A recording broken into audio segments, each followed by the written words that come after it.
A lot of people think that tension is at an all-time high in America. And certainly there are tense moments, but I want to propose something to you. I don't believe that our nation is divided as much as we are distracted. And I think it's because of something that I call the sad cycle of media.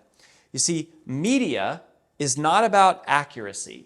The job of the media, you would think, is to be accurate, but it's actually not. The business model of media is driven by attention.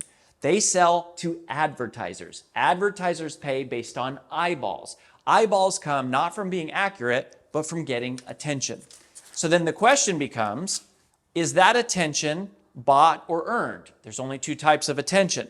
Well, media companies, they do not buy attention, they sell attention. So they have to garner attention. So they are in the game of earned attention that they then turn around and sell. So if you look at how do you earn attention, do you think it is by talking about the usual or the unusual?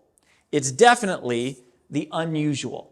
People don't pay attention to things that are usual. You don't notice the things that you see every day. We pay attention to the things that are unusual, that are abnormal, and that's what makes the media run.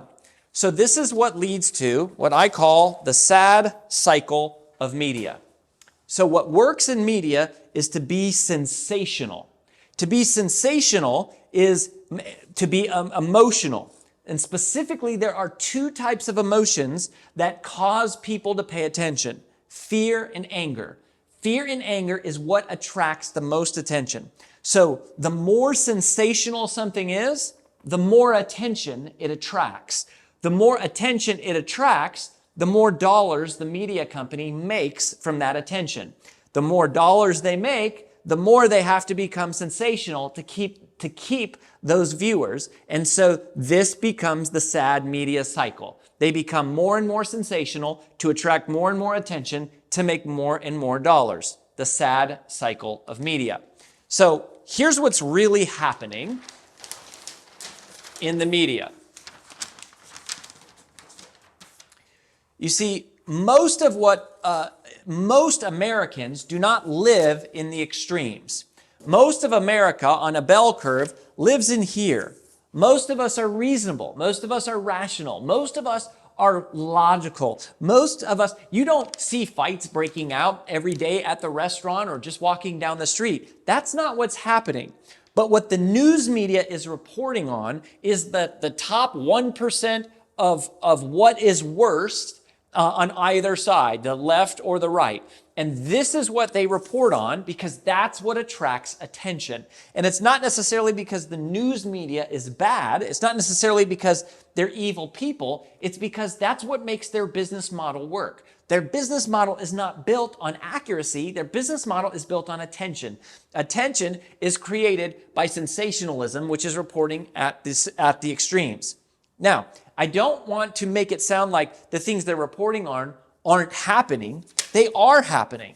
It's just that what you are seeing on the media or in the media, what you are seeing in the media doesn't represent the majority of what's happening. It's not even close.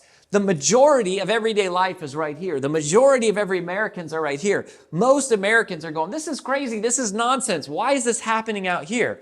And so it's not that America is divided. It's not that the country is divided. It's that the media is divided. The media is living in polar extremes. The media is living at polar opposites. Most Americans share very common values. Most Americans are very rational.